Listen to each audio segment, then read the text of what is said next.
And we're live. Welcome, everybody. Welcome. Hi, Uh, everyone. w- Hello, Listen, guys. I got a good one today.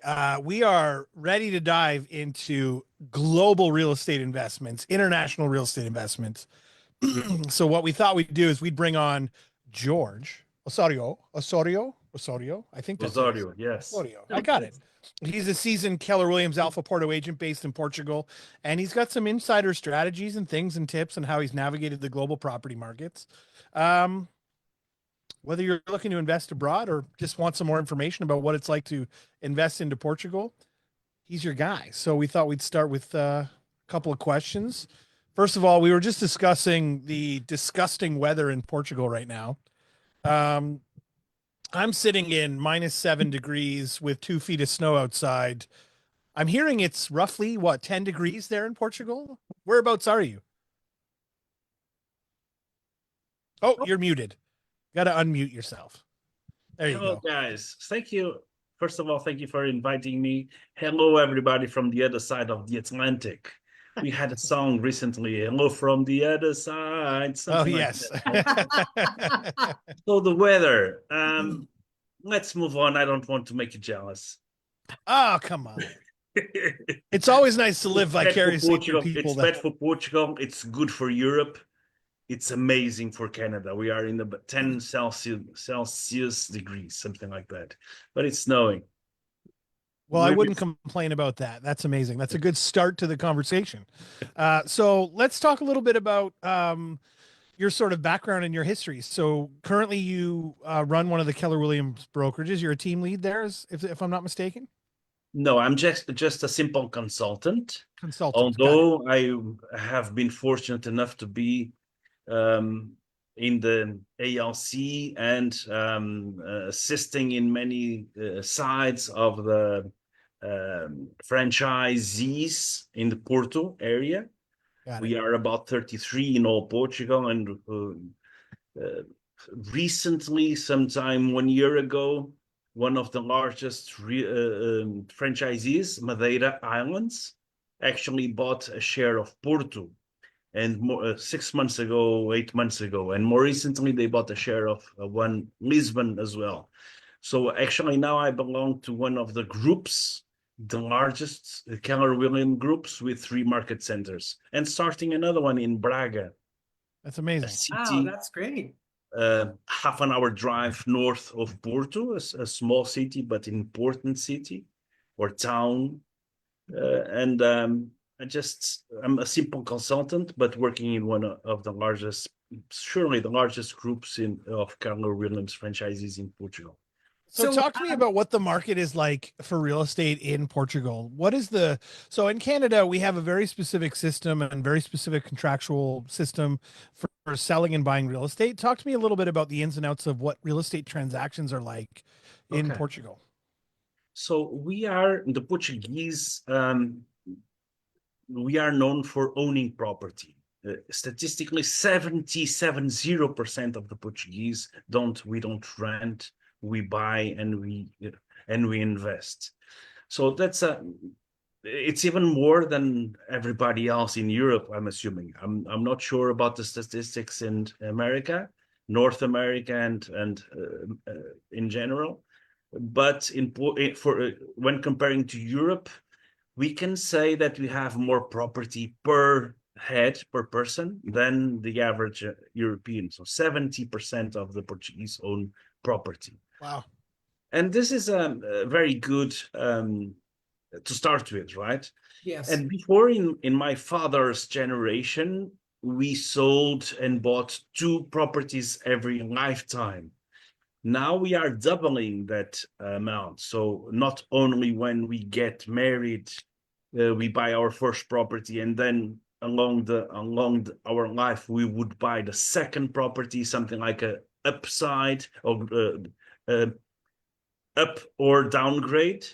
Now we tend to do it three, and the average would be three point something in our lifetime. So of course we buy 1 bedroom apartment or a 2 bedroom apartment when we get married.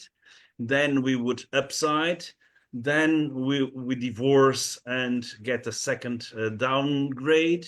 and then our kids leave, and then we do a downgrade as well. So we're 3 point something for properties during our lifetime, which is the double from my father's generation. Mm. And if you add to that the foreigners, okay, and the Americans and the Canadians are not the first ones to come here. First were the Brits, and then the French, and then the Russians, and then the Belgians. And we started with Europe and the Russians. Mm. Then we had a flood of the Ukrainians as well, and the Brazilians. I was forgetting about the Brazilians. A long time ago, the Brazilians as well. Well, the Brazilians and the Portuguese, we have let's call ourselves cousins. Okay, we share the same language. Yeah. And some people even say we share the same culture, which is not true, but I wish we had the culture of the Brazilians. But the same language, the same language. The same language we do. They speak Yeah. Portuguese. Yeah. So if we add to the 70% of home buyers, to the 3 point something purchasing in a lifetime in average, of course, in some other times we have 10 people buy a house during the lifetime, and other people nothing. Then if we had the foreigners, we have a very hot property market, which means that we are safe, we are COVID safe, we are war in Ukraine safe, we are war peak Israel war safe. So although there's a mortgage peak of what the bank interests safe. So I've been in the real estate for 20 years. The first good part on the side of a developer. I was sales manager for one of the largest real estate developers in Portugal. So in a different kind of real estate where I am now. And then I went to Africa to be a board member and CMO of a large developer as well. And on the brokerage side, on the end of the line, let's call it the brokerage, I was 3.5 years. I'm for 3.5 years in Keller Williams. And what I can say is that after all this time, of course, we have outside challenges, international challenges. But instead of growing at 7 or 10 or 12% every year, the average market price, what I'm telling, we grow at 2, 3, 4% every year. Okay. So a little more conservatively, but that actually lends to the idea of a more stable market. Correct. And I And don't realistically, that's what our market is. Now it's maybe 3 to 4% or maybe 5%, but okay. it doesn't And grow. that's our bad times. We have that growth, and on a normal times like we are now, we have last year we had the market growing 30%. Mm. Wow. Okay. Why? Interest rates went down, the inflation went hugely down, and we have what I can call the Trump effect. Okay, Trump may be good for many people, but it's bad for others, and these others are leaving, and many of them are leaving to Portugal. So I call it the Trump effect. So literally you're seeing potentially Americans come from the States purchasing property in Portugal and living in Portugal now. Or maybe not. Are you seeing Portuguese people who immigrated to US and now coming back? That's going to start. Good question, Karen. That's going to start now. Okay, again, it's going to start now. For now, it's the Americans and the Canadians coming as a retirement, as a way to escape their way of living, too hard, etc., and costs, because our upper segment is cheaper than the medium segment in Canada and in the US. Also, we have the ratio US dollar and euro. Some years they're in good advantage. So Yeah. for the same amount of Canadian dollars, for the same amount of American dollars, they can buy premium properties. Other years, I don't have a direct information of when it's good or bad, the currency exchange rate. But I can understand that in some times, seasons, people come also because the just because of the currency exchange benefit premium. Mhm. Okay. Yeah, yeah, yeah. And we cannot as Canadians benefit it right now because our dollar is so low. Mm. And it's hurting Yeah. us in a lot of Right. ways as far as travel, but yet many people talk about Portugal and Canada, and they talk about how they want to buy in Portugal, or they want to have a holiday. I have clients who are there for 3 months at a time instead of going to Florida. So it's very interesting, isn't it? Karen, you were here. I saw you. We were together here. Why would Canadians come to Portugal? Talk to me. You know Portugal. Why would they come here? You're asking me? Yep. I would On the say Canadian point of view. I would say number one, the weather is far Okay. better than Florida. Okay. Okay. And number two I'm is, talking about Canadians. yeah, I'm talking about Canadians. Yeah. Okay. Because Didn't you say Canadians, Florida? No, the weather's better than Florida, she's saying. So she's saying it's more consistent. You're not going to get a Okay. hurricane Oh, okay. if you go to Florida. yeah, you see, and Portugal offers so much more than Florida. The accommodation, the Florida Airbnb, is the way to go for Canadians right now, is it? It is a very popular destination for Okay, so retiring. the benchmark for Portugal would be Florida now. Sure. Look, that I mean, is, okay, so let's be real, okay? Florida is a niche market. It's Okay. very kitschy. It's very Florida. It's like it's typical Southern American, So the style. aspirational market, okay. And Yeah, who goes you've to got Florida? The no federal, average? no state taxes there. So if you Okay. move yourself there, you've got no state taxes. You got some federal tax, but no state taxes. And so they put tax on goods, but not income tax. I mean, so I mean, at the end of the day, there's some benefit to those things. There's people that will move their businesses to Florida because of that sort of thing, Okay. right? So now And I don't know I'm anything guessing about that Portugal. just So changed now since tell me January, right? more about Portugal and why Portugal's such a wonderful place to be. Okay, Karen. We all know it's beautiful. Let's start there. Thank you for that. Thank you for that in the name of all Portuguese. Well, Karen, you started with the weather. Okay, let's be realistic. The weather is nice. For south of Europe, we are among the best, the hottest, etc. But let's carry on. Why? Okay, we have daily flights from all over the US and most places in Canada to mainly Lisbon, but we already have direct daily flights to Porto as well from one or two parts in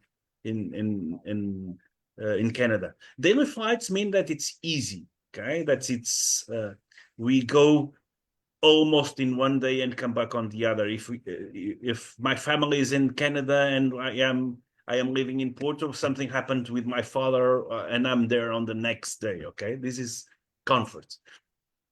We have the food, etc., etc., etc. Well, lifestyle, but move on. But people actually move here because they make money, and they they invest less than if they would invest in Canada. Okay, and that's direct to the pocket, also a game changer. So let's take this a little bit further.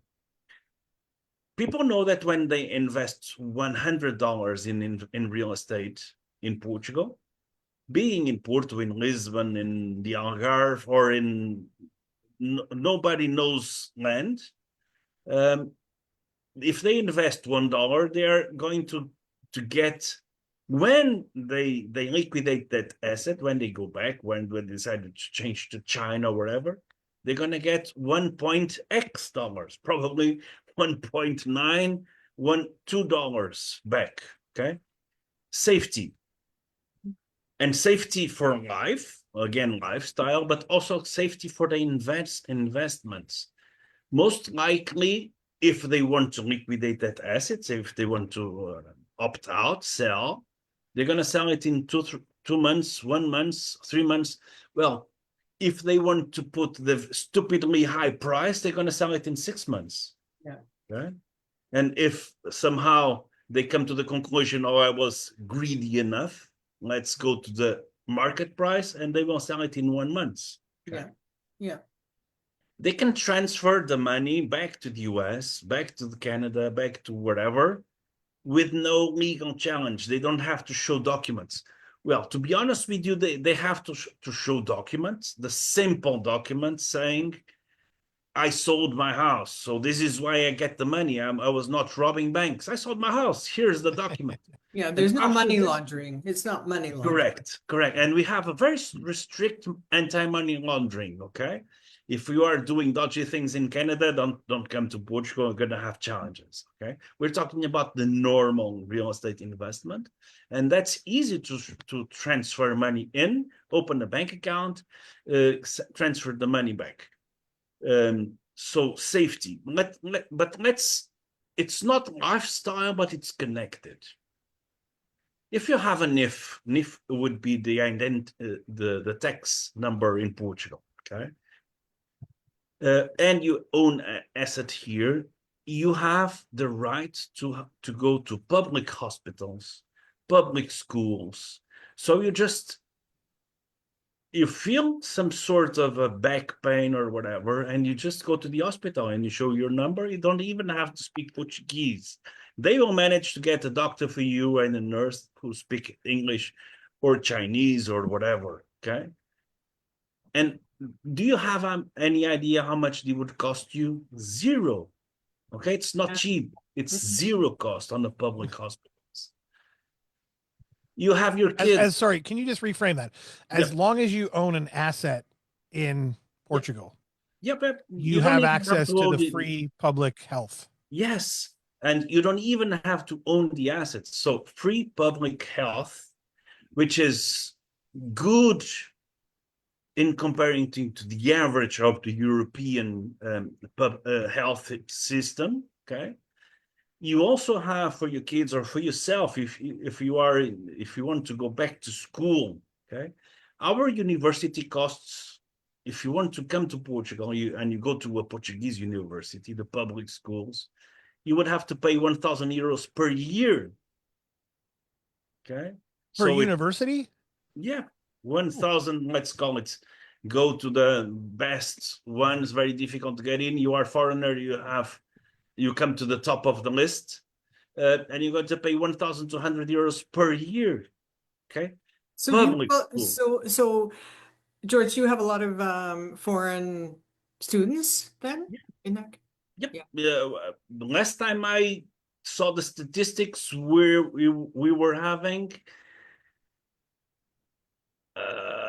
well, I don't remember the average, but we used to have the Portuguese former colonies, okay, people, African countries speaking Portuguese speaking African countries. Now we're having people from many places. It's actually an amazing business, because when the expatriates come here, people, the investors, etc., foreigners, they tend not to go to the public school system, okay, even children, which is free.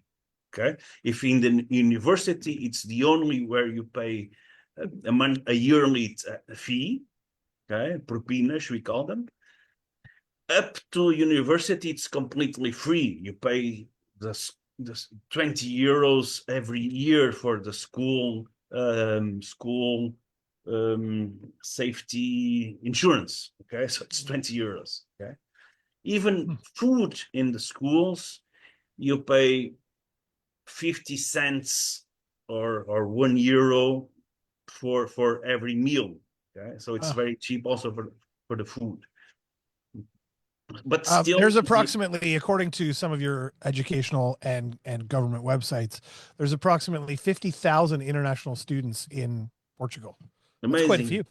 Justin, you're amazing. There you go. online, and you just found out what I was There you go. expecting to remember. He's younger than we are. What I do. But this is let me get back to the beginning of my note. This is not lifestyle, but it's an attraction factor where your kids, you're going to invest. Where would I going to go when I'm retiring? If I have an extra money, why not Portugal? All because of that, because of safety investments. By the way, safety country as well. So we are decreasing every, I would say, 2 or 3 years, we decrease a level. Unfortunately, we are getting worse. But we are getting worse to the seventh safest country in the world. We were second or third safest country in the world 2 or 3 or 10 years ago. Okay, so we have decreased from third safest country in the world to the 7th. Yeah. That's still pretty darn good. Is it paradise, Justin or Karen and everybody there? Is it paradise? It's not paradise. Okay, if you walk around. So, and let me point out, you're behind some pretty fantastic countries as well. Okay. Iceland, Denmark, Ireland, New Zealand, Australia, Singapore, Portugal. So those are all incredible countries, quite frankly, and you're up with that group of countries. So that's tell amazing. me again, are we in 7th? You're in 7th. You're in 7th, according to this. Okay. Although this is a stat from 2023. So I'm trying. I can't find something newer than that, unfortunately. Okay. But Canada's not far behind you, I will say. I'll hire you, okay, as a statistical guy. There you go. Canada's not far behind, so it would be almost probably going sideways or even getting better when it comes to safety if you're moving from Canada to Portugal, is really my point. So you see, our family wants to move to Portugal. We love the weather. But unfortunately, Justin's sons, or one of them, plays hockey. So he's Good topic. So winter sports, okay? This year, just last week, we had a world champion of winter sports, a Portuguese lady. We don't have snow in Portugal, and she is champion of speed skating in the snow. That's amazing. Champion. So how about that? We don't. She can't train here. Everybody was astonished. What? He probably comes to Canada to train. Champion? Probably she went to Canada. Now, getting serious, guys. So real estate, as we know, it's not about bricks and mortar, right? It's way more than that. So if you add all these extra levels of safety on good, friendly people, Jorge working there, now they have a contact, direct flights to wherever, cheap yields that go every year on the, well, it's easy to find 6% on residential. Residential is the hot spot. Not hot, everything is hot, but the sexy spot, okay? If I would go to invest, I wouldn't exactly pick residential just because I would tell my friends I own this apartment, etc. But 6% to 9%, it's common. But if you go to not residential, to retail or even industrial, well, you would be more a savvy investor more. But it's easy to get 10 to 15% yield every year. And even more than that, the turnaround of tenants on buy-to-let residential would be every year or every 2 years you change your tenant, which is good because as the market keeps increasing, the tenant gets out and the second one will give you a premium of 2 or 3% on your rent. Okay. Yeah. But on the other side, on the industrial or on the commercial letting, they never leave. They tend to be there for 10, 20 years. Okay. So you just relax and enjoy your 10%, 12%, 15% every year without doing nothing, just under the the banana tree, just under the banana tree. Okay. I have to admit that in the news and even in the newspapers, the New York Times, they have travel articles about Portugal, and it's constant because so here's the thing, when you talk to Canadians, first of all, Trump is probably a good thing for you guys, and I'll tell you why. Because what I've had from different people talking to us, they want to sell their properties in Florida, their secondary resort properties in Florida, and move to Portugal. And that's the first thing out of their mouths is, we've heard Portugal is fantastic. Now they're selling at the American dollars, so it's equal, well, almost equal to the euro. So it's easy for them to take that money from Florida and put it into Portugal. And the other thing is, is it still so that if you spend over 500,000 euros, that you get a automatic citizenship? No. No, okay, The it's golden gone. visa. The government Or visa, yeah. has changed that, not entirely, but changing it to be more difficult. Okay, it wouldn't be automatic. You would have to do something, and that would be residency, not citizenship. Okay, citizenship you could get there, but only after 5 years and after proof of knowledge of language, culture, and you would have to stay here for 3 weeks every year. Well, citizenship would be a second level, okay? Yeah. You still can have that, but it's not on buying residential after 500,000 euros, which was in the past. That was too easy, and we got flooded with everybody. And actually, it was an amazing project. Yeah. Because this magnet would attract people from all over the world. But the left, the Portuguese parties on the left, they decided that the rich were coming. This would mean only 0.2% of the real estate transactions. Nevertheless, they had to stop it. Okay. Now we do have the golden visa system, but we have it differently. You don't buy property, you have to invest. If you create your company, and the company is over 20 employers, if you invest, for instance, in a REIT, in a real estate investment trust, if you still have that, but to be honest with you, I don't know with details the house. Okay, we have legal assessment for that, but you also have other kinds of investment opportunities to get that similar or almost close to that, which is if you have a company, if you have a degree in certain areas and Portugal needs your expertise, you can move here and work here, and instead of paying taxes in your home country, whatever the taxes are, you get 25% of income tax. 25% of Yeah. So there's different incentives. Yeah. So but I think what happened, George, is they got smart, because the golden visa, as you called it, we called it that when we first met. And that was, wow, that was an open situation where it worked, yes. They had lots of people coming in. And I remember after a while, they started talking about that the properties started to escalate in value because of that, right? Yeah. And the Portuguese couldn't even afford their own homes or their own whatever.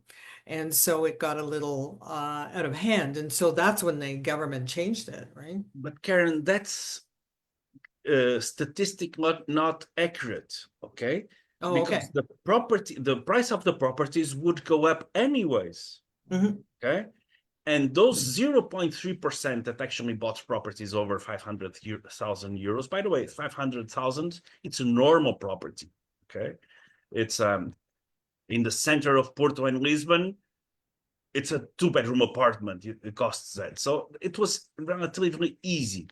But statistically it was still very, very slow, but it was an excuse for some parties to say that's the reason for all our problems. We don't have houses because of this. Okay. And then we changed that, and we still don't have houses, by the way, for the Portuguese, but it's normal It's because like we that do- everywhere, George. It's like that everywhere. Of course, this is for the good and for the bad. It's called progress, right? It's called market economy. There's lots of demand. There's a few offer. Therefore, the prices go up. Yeah. Yeah. Okay? We are starting to change the offer.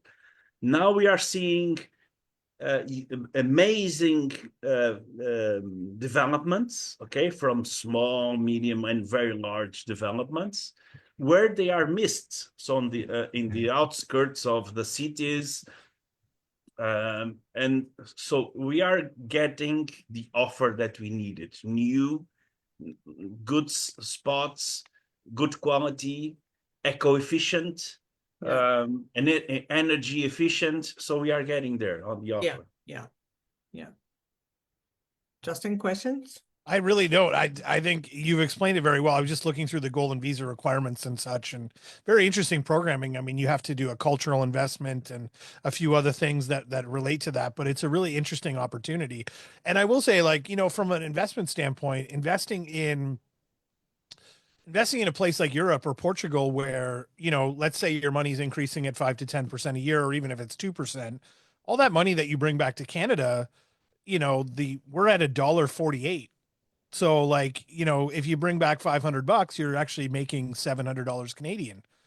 So like the increases in the value of the money in and of itself, because yours is on par with the Americans right now, roughly within a few cents, Yeah. makes it very attractive from that standpoint. It's expensive to get in, but the money that you're bringing out when you bring it out on the back end is well worth the price of admission on that in that regard. Yeah, that's right. So, but yeah, I mean, it's like I said, this whole, listen, we So- started with the beauty of the country. We've got easy. I mean, your healthcare system blows my mind, quite frankly. Like, I'm looking at some of the details and how simple it is and how easy it is to get healthcare. And it's incredible. Your schooling system clearly is incredible. Like, I mean, I don't understand how, like, I'm about to put my kid through university and it's going to cost just the tuition between $5,000 and $10,000 a year just for tuition. And that doesn't include books, and that doesn't include lodging and so on and so forth. Yeah. Yeah. And We so don't have that. there's a Not lot even of the private schools here. We don't. Well, we have one or two or three private universities among the best in the world that have Yeah. those kinds of tuition.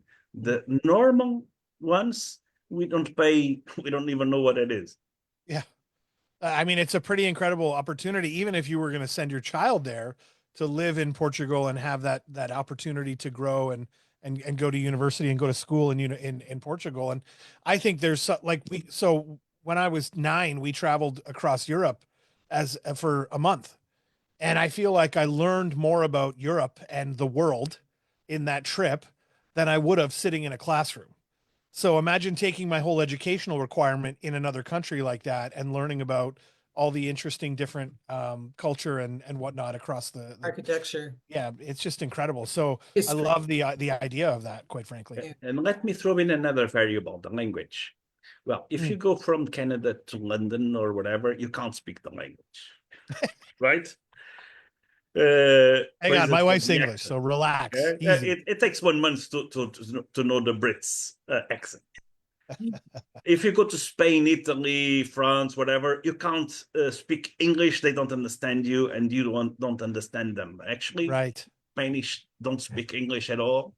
The French, they try to. The Italians, they try to. But I don't know why the Portuguese. Well, I do know why the Portuguese tend, in average, to speak English better than all the other European communities, and the why is we didn't have the school, the TV translated, so we had subtitles, right? Right. We grew up seeing American movies and all sorts of Right. in English. Okay, Right. the French would double that, the Spanish would double, so they would see the Americans speaking in Spanish or in Italian, whatever. Right. That's interesting. So probably it's this, and even my father's generation. So you can't find nobody that speaks English. Well, everybody speaks English in Portugal. The younger generation, my daughters have 13 years old. 17 years old, and they speak English as well, not as I do, but almost enough to have this conversation. From their own upper generation, I would say that 60% of us, we speak fairly good English. And on my father's generation, they tend to speak more French because Francophone culture more than the American culture in my parents' generation. But in average, everybody speaks speaks English. And for I think Canada, that's one of the major barriers for a lot of people, to be worried about that language barrier and being uncomfortable and feeling, because there's, I mean, like, for example, if you, I don't want to, like, if you go to certain countries and you don't speak their language, they may look down on you, or they may have a snobby attitude towards you. But I get the sense that, especially considering all of the Portuguese folks that I know in my world here in Canada, and they're such lovely humans, and they're such wonderful family oriented people, quite frankly, the ones that I know anyway. I think it's the right guys. It feel well, maybe, yeah, I just know the right people. I think I feel like it's genuinely like a wonderful a culture in general, and they're very accepting, you know. Justin, we're not all, again, so it's not paradise. Of course, we have bad Portuguese. Stop. Oh, we have bad Canadians. We do have bad Portuguese as well. But language would not be a barrier. The economy itself, the future of the economy will not be a barrier. We are on we call ourselves the Europe's beach. Okay, Europe's shore. It is. I was going to say the beaches in Portugal. Oh my gosh, I'm telling you. And of course, you can literally walk from Porto to Lisbon along all the beaches. On a beach? Yeah. Wow. Yeah. That's amazing. It is. And everybody knows that we are having challenges in Europe, Russia, but that would be on the east side, far east side of Portugal. So we are on the other hand. Yes. Well, in theory, if they start bombing the other side, we would not be hit here. And we are so small that nobody knows we are here. That's one good thing about Putin. Putin doesn't even know where Portugal is. So it's too small. I wonder if Trump does. Has he offered to buy it yet? Has he offered Easy. I mean, watch it. Hey, you don't want to get too political. We're gonna alienate some people. There is one question I do have about Airbnbs. Yes. Airbnbs. Yes, a lot of the countries are buckling down and saying, no, this is what you have to do. This is, are there any rules and regulations for Airbnbs? Because when I did visit, it was a free for all, Airbnbs everywhere, blah, blah, blah. But now, how is it going with the Airbnbs? Again, the left parties started to point at Airbnbs as being another problem, because they can't buy houses because there are more Airbnbs than houses. Yeah. Okay, so probably we ended up in a situation where it was too much. Okay, too many Airbnbs, but too much in certain circles, in certain neighborhoods. Okay, not in general. Touristy areas, more correct. So. Okay, yes. So this is very localized. So we are, and from 1 month to the other, we went from free Airbnbs, everybody can get one. It's just like that. It costs 100 euros or something like $120. You can have your own license to have an Airbnb. No safety, no training, no permits, nothing more than that.